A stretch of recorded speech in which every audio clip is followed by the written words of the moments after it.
तर तुम्ही बघू शकता की हे 3 तासाच्या ऑपरेशननंतर 45 वर्षांच्या माणसाला त्याची नवीन लाईफ मिळाल्यासारखं झालेलं आहे, जेणेकरून त्यांच्या लाईफस्टाईलमध्ये खूप इम्प्रूव्हमेंट आली. नमस्कार. पार्किन्सन्स हा आजार इतका लाईफस्टाईल अफेक्ट करतो एखाद्या पेशंटची की त्याला साधं पाणी पिणं किंवा जेवण करणं ह्याचाही त्रास होत लागतो.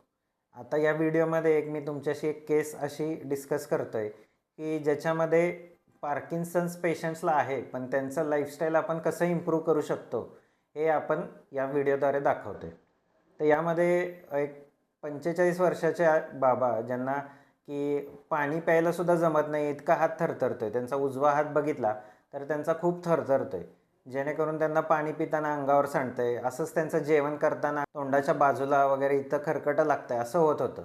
तर त्यांना आम्ही सल्ला दिला की आपण एक डीप ब्रेन स्टिम्युलेशन किंवा रेडिओ फ्रिक्वेन्सी ॲब्लेशन या दोन्हीपैकी कुठलाही सर्जरी आपण प्रिफर करू शकतो. पहिल्यांदा तर ते पार्किन्सनला सर्जरी अवेलेबल आहे यासाठी मान्यच नव्हते, पण नंतर त्यांनी नेटवर रिसर्च करून थोडाफार अभ्यास करून ते परत माझ्या फॉलोअपमध्ये आले. तर त्यावेळेस त्यांना आम्ही रेडिओ फ्रिक्वेन्सी ॲब्लेशन ही ट्रीटमेंट सुरू केली, ज्याच्यामध्ये आम्ही एक ब्रेनला किंवा कवटीला एक होल मारून त्याच्यामध्ये एक कॅथेटर आत सोडतो आणि जो एरिया त्यांच्या डाव्या हाताचा किंवा उजव्या हाताचा जो थरथर काप करतोय तो एरिया बंद करतो, जेणेकरून तुम्ही बघताच आहे की पोस्टऑपमध्ये त्यांना प्रॉपरली पाणी पिता येते, तसंच जेवण वगैरे करता येते. तर पार्किन्सन ह्या आजारावर पूर्णपणे ट्रीटमेंट किंवा तो क्युअर होत नसला तरी आपण त्यांची लाईफस्टाईल इम्प्रूव्ह करून त्यांना 10 ते 15 वर्ष अजून चांगलं आयुष्य देऊ शकतो.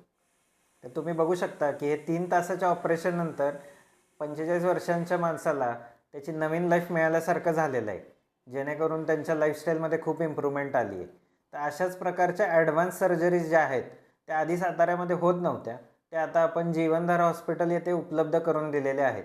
तर ज्यांना गरज आहे, ज्यांना अशा लाईफस्टाईल चेंजेस मॉडिफिकेशनसाठी गरज आहे, त्यांनी जीवनधारा हॉस्पिटलला खाली दिलेल्या नंबरवर संपर्क साधावा.